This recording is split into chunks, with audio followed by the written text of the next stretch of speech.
Close your eyes for a moment and listen to the past.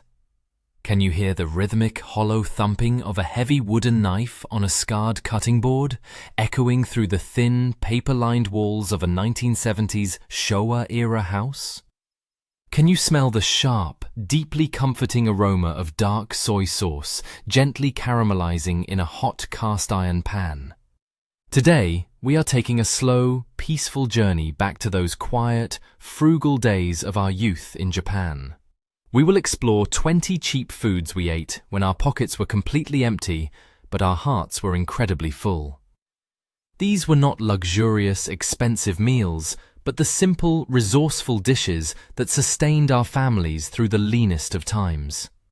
And please, stay with me until the very end of this journey, where we will remember the most touching, fundamental food of all, a simple dish that tastes entirely of a mother's silent, enduring love.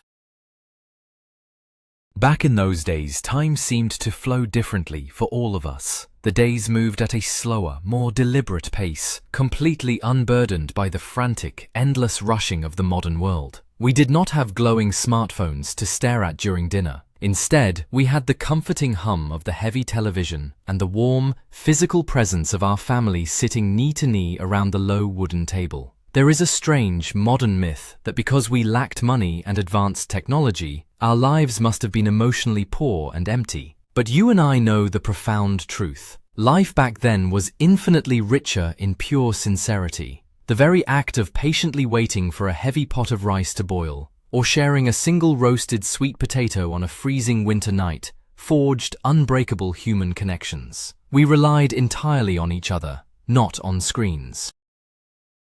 Our mothers possessed an extraordinary magic, a quiet ability to stretch a few small coins into a steaming, deeply satisfying feast that brought everyone together in genuine, heartfelt gratitude. And now let us remember the simple joy of chikuwa, that humble tubular fish cake that cost mere coins at the local market. Mothers would bring it home in their woven shopping baskets, the crisp evening air of 1970s Japan lingering on their heavy coats. They would slice a fresh, bright green cucumber, feeling the bumpy skin under their thumbs, and carefully slide long strips into the hollow center of the fish cake. The knife would make a rhythmic, hollow thud against the wooden cutting board, a comforting sound that echoed through the small tatami-matted rooms of our childhood homes. When sliced into little rings, they looked like miniature wheels, perfectly bite-sized for small, eager hands. We would sit around the low wooden chabudai table, the heavy television humming with evening variety shows, dipping these little rings into a tiny porcelain dish of soy sauce. It was not a luxurious dish, but the contrast between the soft, savory fish cake and the cool, crisp crunch of the cucumber was a masterpiece of everyday texture. It was a testament to how our mothers could stretch the tightest of household budgets to create something that felt like a special treat. That simple plate, placed carefully next to our heavy bowls of steaming white rice, held the essence of an era when making do meant making something beautiful. It tasted of pure resourcefulness, of quiet, peaceful evenings, and of a profound, unspoken maternal love. Let us turn our memories to that little glass jar with the metal lid, the one that held the dark, savory magic of seaweed paste. When the household budget was stretched completely thin by the end of the month, this humble condiment became our absolute salvation. You could hear the satisfying pop of the lid opening, releasing an intense, salty aroma of soy sauce and the ocean into the small kitchen. Our mothers would scoop out a generous spoonful of the jet black paste, its texture thick and glistening under the warm, dim light of the incandescent bulb hanging overhead. We would place it carefully atop a mound of steaming white rice, watching as the heat from the grains began to gently soften the paste, melting it into the crevices of the bowl. The wooden rice paddle rested nearby, still damp and smelling faintly of fresh cedar. With a pair of bamboo chopsticks, we would mix the dark seaweed into the pristine white rice, turning it into a marbled canvas of deep umami flavors. It was incredibly salty, bursting with a richness that made you forget you were eating a meal that cost practically nothing. The sharp taste would linger on our tongues, making every single grain of rice feel substantial and incredibly filling. That little glass jar sat on the center of the table like a quiet hero of the 1970s, turning the plainest, cheapest dinners into something we genuinely looked forward to eating every single night. Another unforgettable flavor of our frugal youth was the slippery, sweet and savory delight of bottled enoki mushrooms, cooked gently in soy sauce and sweet mirin. On cold autumn evenings, when the wind rattled the thin glass panes of the sliding wooden doors, a bowl of hot rice topped with these golden mushrooms felt like a warm, comforting embrace. The slender stems of the enoki were tangled together in a sticky, glossy sauce that coated the back of a spoon. When you took a bite, the mushrooms had a delightful, resilient crunch, squeaking ever so slightly against your teeth, while the syrupy sauce coated your throat with a soothing sweetness. We did not need expensive cuts of meat or lavish side dishes when we had a fresh bottle of these mushrooms sitting proudly on the dining table. Families would gather around the newly heated kotatsu, sliding their legs under the heavy, quilted blanket, sharing stories of the day while savoring this simple, cheap delicacy. The steam rising from the bowl carried the earthy scent of the mushrooms, mixed with the fermented depth of aged soy sauce. It was a flavor born of pure necessity and preservation, yet it tasted incredibly rich and satisfying. We ate it slowly, making sure the precious topping lasted until the very last grain of rice was gone from the bottom of our ceramic bowls, a testament to how deeply we cherished the absolute smallest of luxuries. There was a quiet poetry in the morning ritual of eating raw egg poured over hot rice, a dish that sustained us when the pantry shelves were painfully bare. The day would begin with the sound of a mother cracking a fresh egg against the rim of a small, cold porcelain bowl. The sharp, rapid clicking of chopsticks beating the yolk and egg white together was the official morning alarm clock of the Showa era. We would sit in our stiff school uniforms, sleep still clinging heavily to our eyelids, watching as a few precious drops of dark soy sauce were stirred into the golden liquid. The rice had to be incredibly hot, scooped fresh from the heavy, humming electric rice cooker that sat in the corner of the kitchen. When you poured the beaten egg over the steaming mound, it cooked ever so slightly, turning the rice into a rich, creamy and velvety bowl of absolute comfort. We would slurp it down quickly, the warm, savory liquid coating our stomachs and giving us the energy needed to walk the long, dusty roads to school. It cost merely a few yen to prepare, yet it provided a deep, lingering satisfaction that carried us through the harsh winter mornings. That simple sound of beating the egg, the visual transition from translucent white to vibrant yellow, remains a vivid, sensory anchor to a time when our families survived beautifully on the most basic, unadorned ingredients. Do you remember the colorful, crinkly packets of dry rice seasoning that brought bright, vibrant joy to our otherwise plain and simple meals? When fresh fish and expensive vegetables were completely out of reach, mothers relied on these little bottles of seasoned magic to coax us into finishing our large, heavy bowls of rice. The most beloved was the one filled with tiny, bright yellow spheres of dried egg and dark, crispy flecks of toasted seaweed. We would grab the bottle with both hands, shaking it vigorously over our food, listening to the dry, rattling sound of the savory granules hitting the porcelain bowl. The bright yellow and dark green colors instantly transformed a boring white canvas of rice into a cheerful, appetizing feast that felt like a special holiday treat. The flavor was intensely concentrated, a perfect balance of salt, sweetness, and the unmistakable oceanic umami of the seaweed. At lunchtime in school, when we carefully untied the cloth wrapping of our aluminum bento boxes, finding a thick layer of this colorful seasoning over our rice was a moment of pure, unadulterated triumph. It hid the sad fact that the rest of the lunchbox might only contain a single, cheap slice of rolled omelette and a wilted green vegetable. That dry, rattling bottle was a mother's greatest secret weapon, a cheap and brilliant way to ensure her children ate well, smiling brightly through the leanest years of the decade. Let us travel back to the sweltering, intensely humid summers of the 1970s, when the loud, rhythmic crying of cicadas filled the heavy afternoon air. When we were parched and hungry, but there was absolutely no money for expensive ice cream or sweet treats, our mothers would serve us a bowl of cold, translucent seaweed jelly noodles. The ritual of preparing it was a massive joy in itself. We would watch in absolute fascination as a solid, pale block of jelly was placed into a wooden box with a sharp wire grid at the bottom. With a firm, steady push from a wooden plunger, the jelly would squelch loudly through the wire, emerging as a beautiful cascade of perfectly uniform, slippery noodles. We would catch them in a shallow glass bowl, the sound of the wet noodles hitting the glass feeling incredibly refreshing.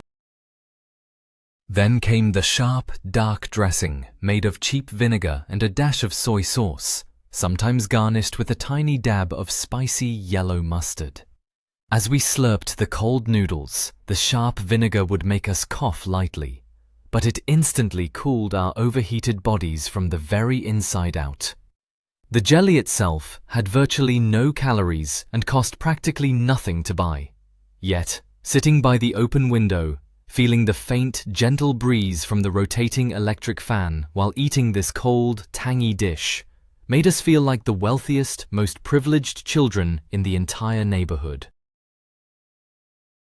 And then there were those quiet weekend afternoons when the refrigerator was nearly empty, holding only a few wilted vegetables and a block of cheap, leftover udon noodles. This was the perfect canvas for a rustic, deeply savory pan of fried noodles. Our mothers would heat a heavy, cast-iron frying pan until it smoked slightly, tossing in whatever cheap scraps of pork belly they could afford, along with roughly chopped cabbage that hissed and sputtered violently in the hot oil. The thick, white udon noodles were thrown in next, absorbing the delicious pork fat and softening under the intense heat.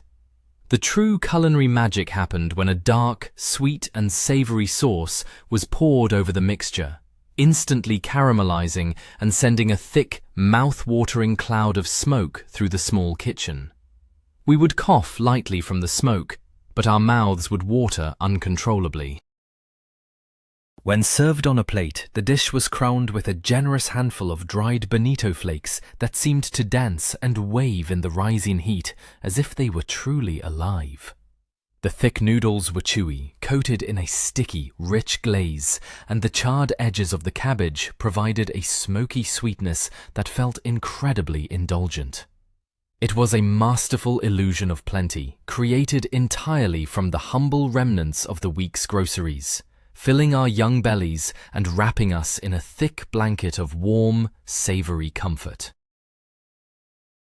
We must never forget the most loyal friend to a tight household budget in the Showa era, the humble, pale, and delicate bean sprout. Walking through the noisy local market, these crisp sprouts were always the absolute cheapest item available, sold in large, overflowing plastic bags for just a handful of copper coins. Back in our narrow kitchens, our mothers would stand over the cold aluminium sink, running icy water over the crisp vegetables. If there was extra time on a slow Sunday afternoon, we children would sit at the low table and help snap the tiny, brown, stringy roots off each individual sprout, a tedious task that somehow brought the family closer together through shared, peaceful silence. The cooking process was always brief and highly explosive.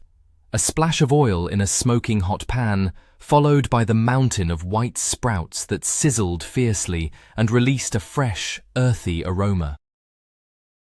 There were no expensive sauces or fancy imported ingredients used here, just a heavy sprinkle of salt and sharp black pepper to completely awaken the flavor. The result was a massive mountain of glossy, semi-translucent vegetables that retained a spectacular, loud crunch when you chewed them. This simple, affordable side dish beautifully bulked up our dinners, providing the wonderful illusion of a massive, bountiful feast. It taught us that true culinary satisfaction did not require expensive ingredients, but merely the exact right amount of heat, salt, and loving family effort. Let us recall the bright, unmistakable orange plastic wrapping of the ubiquitous fish sausage, a staple that saved countless dinners when real meat was entirely out of the question. You could easily find these dense, heavy sausages sitting unrefrigerated in small cardboard boxes at the local corner store, practically begging to be taken home. We would eagerly tear off the tight metal clips at the ends, peeling back the bright orange film to reveal the smooth, pale pink protein inside. The texture was uniquely rubbery and wonderfully dense, smelling faintly of the sea but masked by a generous amount of savory artificial seasoning. Our mothers would slice them on a steep diagonal to make the pieces look much larger and more elegant than they actually were. Tossed into a frying pan with a little oil, the edges of the pale pink slices would slowly turn a beautiful blistered brown, curling up slightly from the intense heat. The smell of frying fish paste and hot oil was incredibly savory, drifting through the hallways and making our stomachs rumble loudly. Served with a heavy squirt of bright red, sweet tomato ketchup on the side, they transformed into a magnificent feast. Biting into the crispy, caramelized exterior to reach the soft, savory center was a texture we grew to crave deeply. It was a humble, inexpensive substitute for pork or beef, yet it carved out its own irreplaceable spot in our warmest childhood memories. There was a dish so incredibly simple and deeply frugal that it was affectionately named after the food we fed to the neighborhood alley cats. Yet it was a secret delight for all of us. On evenings when the household purse was entirely empty, a bowl of hot rice topped with nothing but dried bonito flakes and a splash of soy sauce became a deeply comforting supper. The ritual began with the heavy, wooden grater box resting on the table. We would take a rock-hard block of dried, smoked bonito fish and push it firmly against the sharp steel blade, listening to the rhythmic, satisfying scraping sound. A small mountain of delicate, incredibly fragrant pink and tan shavings would gather in the drawer below. The smell of intense, concentrated wood smoke and deep ocean brine was utterly intoxicating. We would take a generous handful of these freshly shaved flakes and pile them high on a bowl of steaming white rice, where they would immediately begin to curl and shrink from the rising steam. A slow, deliberate drizzle of dark soy sauce over the top was the final touch, melting the smoky flakes into the hot grains. The umami flavor was explosive, rich and incredibly profound for something that cost only a few pennies to assemble. We ate it in quiet reverence, feeling the physical warmth of the bowl in our hands, completely grateful for the deep, complex flavors that could be summoned from such profoundly basic ingredients. Let us take a slow, nostalgic walk down the memory lane of our old neighborhood shopping streets, where the savory, intoxicating scent of deep-fried oil wafted from the local butcher shop. In those difficult days, actual cuts of beef or pork were a massive luxury reserved only for special occasions. But the butcher offered a brilliant, cheap alternative, the humble potato croquette. For just a few 10-yen coins, a child could eagerly purchase a hot, freshly fried croquette directly from the glass display case. The butcher would slide it into a thin, white paper bag, which would almost immediately turn translucent from the hot oil seeping through. We would hold it carefully, feeling the intense heat radiating against our palms as the cool autumn wind blew down the dusty street. The first bite was always loud, the coarse, golden panko breadcrumbs shattering beautifully between our teeth. Inside, the mashed potato was incredibly soft, boiling hot and slightly sweet. mixed with the tiniest, almost microscopic flecks of minced meat and onion, just to provide a faint hint of savory flavor. We would eat them while walking home, leaving a trail of crispy breadcrumbs on the pavement, our faces greasy and smiling widely. That cheap, oily paper bag held not just a simple snack, but a warm, heavy blanket of comfort, a small, affordable luxury that made the long walk home from school feel like a wonderful, celebratory journey. Do you remember the revolutionary, world-changing arrival of the square, crackly blocks of instant ramen that completely transformed how we ate when time and money were equally scarce? In the 1970s, this magical brick of dried curly noodles felt like a genuine modern miracle, wrapped in crinkly plastic that loudly announced its incredibly cheap price. We did not just boil it and eat it plain. Our mothers elevated it into a proper, deeply satisfying meal with a few clever, inexpensive additions. We would carefully place the dry block into a large ceramic bowl, taking a quick moment to snap off a small, dry piece to eat secretly, enjoying its intense, salty crunch. Then, we would crack a single raw egg directly into the small indentation in the center of the noodle block. Boiling water from the heavy, floral-patterned thermos was poured slowly over the egg, turning the whites instantly opaque and milky.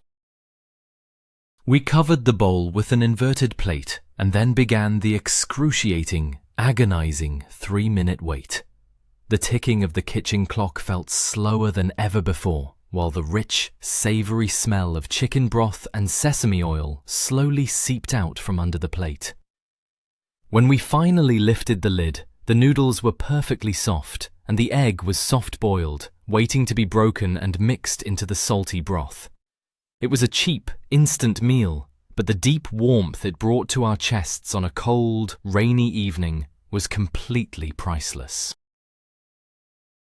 In a time when every single copper coin mattered, wasting perfectly good food was not just foolish, it was practically a sin. A deep philosophy perfectly embodied in the cooking of daikon radish leaves. Today, people might easily discard the massive, bushy green tops of the giant white radish, but in our childhood, those spiky, slightly bitter leaves were a truly precious resource. Our mothers would wash them thoroughly in cold water, their rough textures scraping gently against her skin. They were chopped finely, creating a massive, fluffy green pile on the heavy wooden cutting board. Thrown into a hot frying pan with a generous splash of dark sesame oil, they would immediately wilt, sizzling loudly and releasing a sharp, peppery aroma that filled the entire house.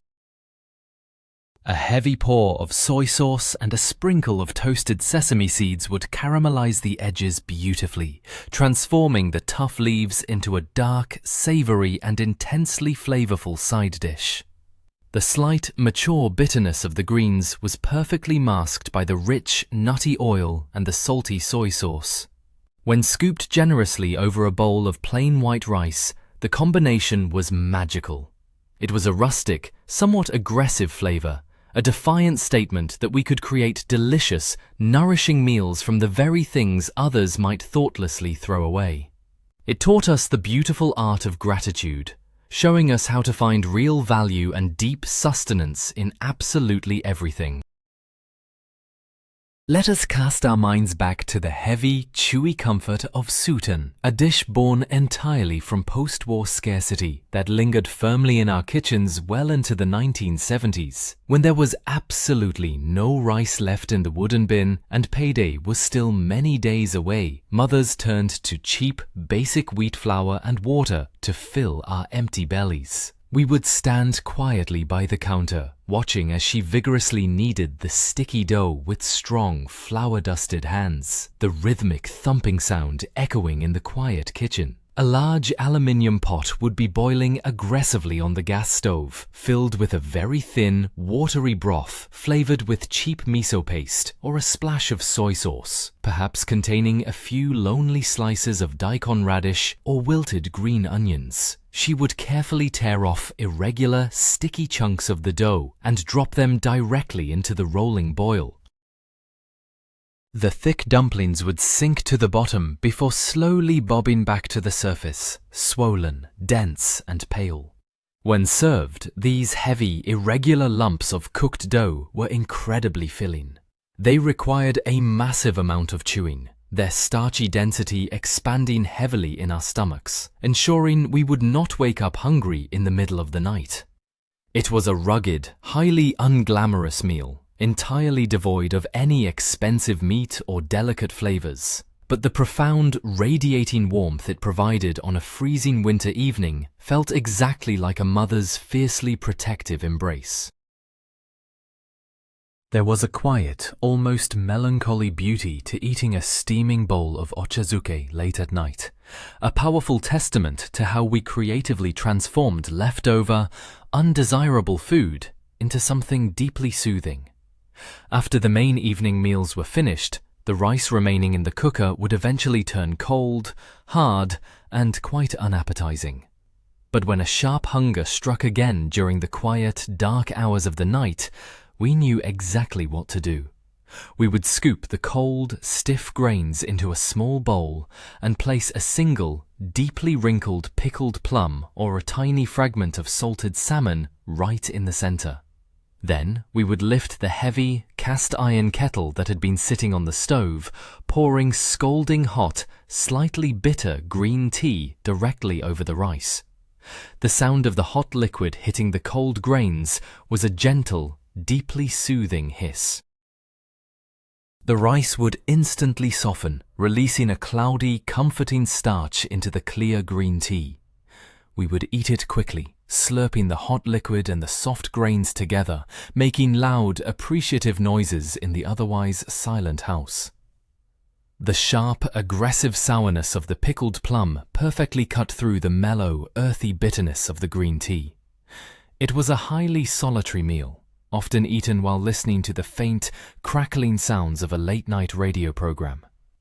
That simple bowl of tea-soaked rice washed away the heavy weariness of the day, proving that true peace and comfort did not require a full wallet, just a quiet moment and a warm bowl.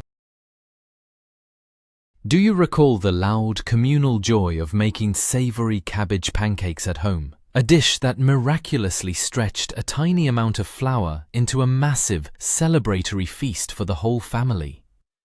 When eating out at a real restaurant was financially impossible, our resourceful mothers brought the entire restaurant experience directly to our small dining table.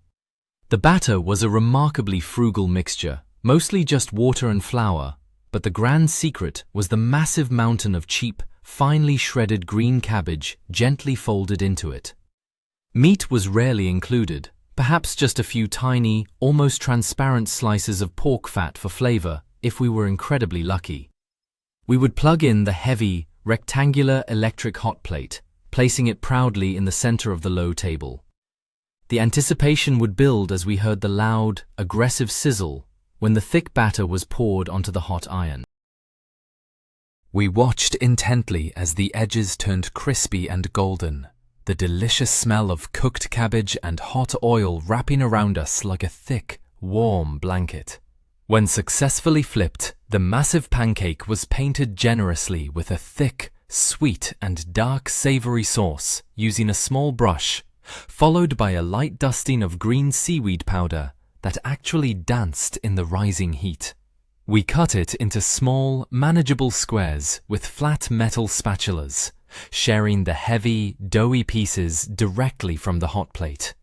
It felt like a grand, expensive party, a brilliant culinary illusion that turned a cheap head of cabbage into an evening of loud, joyous family entertainment.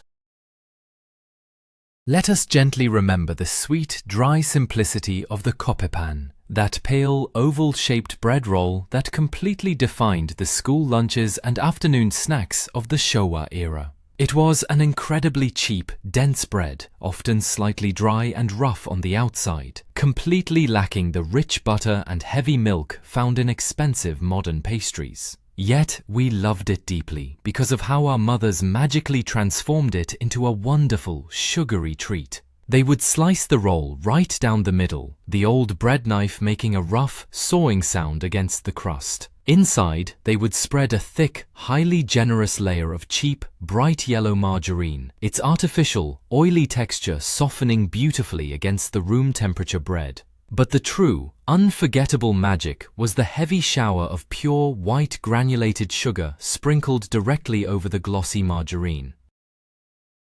When you eagerly took a bite, the experience was a brilliant symphony of textures. First, the dry, chewy bread, followed immediately by the smooth, greasy slide of the margarine, and finally, the loud, gritty crunch of the heavy sugar crystals grinding happily between your teeth. It was overwhelmingly sweet, a massive burst of cheap energy that fueled our endless, sweaty games of tag and hide-and-seek in the dusty neighborhood alleys. That simple, sugary bread roll tasted of pure, unadulterated childhood innocence, a beautiful, fleeting moment of joy bought with just a few small copper coins. We must solemnly pay tribute to the heavy metal tins of canned mackerel, an incredibly cheap and reliable source of protein that sat patiently in the dark back corners of our wooden pantries. Fresh, beautiful fish was often far too expensive for our everyday meals, but these humble tins, filled with thick cuts of mackerel submerged in water or cheap soy sauce, were an absolute household lifeline. The cooking process began with the loud metallic snap and peel of the tin lid, releasing a pungent, slightly oily scent of the ocean into the stagnant air. Our mothers would simmer the fish gently in a shallow pot alongside thick, half-moon slices of daikon radish. The absolute magic of this dish was the slow time it spent bubbling quietly on the old gas stove. The tough, watery radish would slowly turn a deep, beautiful, translucent amber, absorbing every single drop of the rich, fishy broth, while the bones of the canned mackerel became incredibly soft, melting almost effortlessly in our mouths. When ladled generously into a deep ceramic bowl, the oily broth glistened brightly under the kitchen lights. We would pour that savory, umami-rich sauce directly over our bowls of white rice, letting it seep down to the very bottom. It was a highly rustic, heavy meal, packed with dense nutrition and deeply savory flavors. It gently reminded us that time and patience were just as important as money when it came to transforming humble canned ingredients into a genuinely heartwarming and memorable family dinner. As the biting, aggressive chill of winter crept stealthily through the thin, poorly insulated walls of our old houses, our entire lives naturally gravitated toward the warm, glowing blue flame of the kerosene stove in the center of the living room. It was not merely a source of necessary heat, it was our absolute favorite winter cooking appliance. During those extremely lean months, the greatest culinary treat we could ever hope for was a remarkably cheap, dirt-covered sweet potato. Our mothers would carefully wash the purple skin in the freezing sink, wrap the potatoes tightly in loudly crinkling aluminium foil, and place them directly on top of the humming petroleum heater. For hours, as we diligently did our homework or watched the heavy CRT television, a thick, utterly intoxicating aroma of caramelized sugar and warm earth would slowly fill the entire room. The anticipation was almost unbearable. When they were finally ready, the thin foil was blackened and dangerously hot to the bare touch. We would frantically juggle the burning potato from hand to hand, carefully peeling back the charred, papery skin to reveal the glowing, golden flesh inside. Thick steam would pour out, carrying that rich, honey-like sweetness into the cold air. The flesh was incredibly soft, almost melting completely on the tongue, so incredibly sweet that it felt like an expensive, lavish dessert. Huddled closely together around that smelly kerosene heater, sharing a single roasted potato, we felt a profound, deep sense of wealth and warmth that money simply could never buy. And finally, let us quietly remember the most touching, fundamental food of our entire youth, A simple dish that required almost zero money, but an absolute abundance of pure maternal love. The simple pickled plum rice ball. On the difficult days when the cupboards were completely bare, when there was absolutely nothing left but a half-empty bag of rice and a small jar of sour, deeply wrinkled plums, our mothers performed their most quiet, powerful magic. We would hear the familiar sound of her wetting her hands at the cold sink, followed by the sharp, grating rubbing of coarse sea salt against her bare palms. She would scoop a large mound of steaming hot, freshly cooked rice into her wet hands, wincing ever so slightly at the burning heat, and press a single, bright red umeboshi into the very center of the grains. With rhythmic, highly practiced motions, she would squeeze the grains together, the soft, wet patting sound echoing in the kitchen, forming a perfect, dense triangle. Wrapped lovingly in a small, crisp sheet of dark green seaweed, it was handed out to us, still radiating immense warmth. Biting eagerly into it, the heavy salt on the outside perfectly complemented the sudden, aggressive, mouth-watering sourness of the hidden plum. It was a meal stripped down to its absolute bare essence. Yet, holding that warm, heavy triangle, we actually tasted the very shape of our mother's hands. It was the ultimate comfort food, a powerful, completely silent promise that, no matter how difficult times became, we would always be fed, and we would always be deeply loved. As we look back on these 20 humble, inexpensive meals, a truly profound truth slowly reveals itself to us. We do not actually miss the poverty, nor do we simply crave the taste of cheap fish sausages or highly salty seaweed paste. What we truly, deeply yearn for is the beautiful, fleeting sensation of our precious youth. We intensely miss the slow, deliberate passage of time, the comforting, radiating warmth of the kerosene stove, and the unbreakable, highly physical connection we shared with the people sitting directly across from us at that small wooden table. Those simple, cheap foods were the silent witnesses to a beautiful time when having very little meant we fiercely appreciated absolutely everything. If this journey brought a warm memory to your heart, please subscribe to the channel and leave a like on this video to help our small, nostalgic community grow. And now, I want to ask you a question. What was the one cheap, deeply comforting food that your mother made for you when times were extremely hard?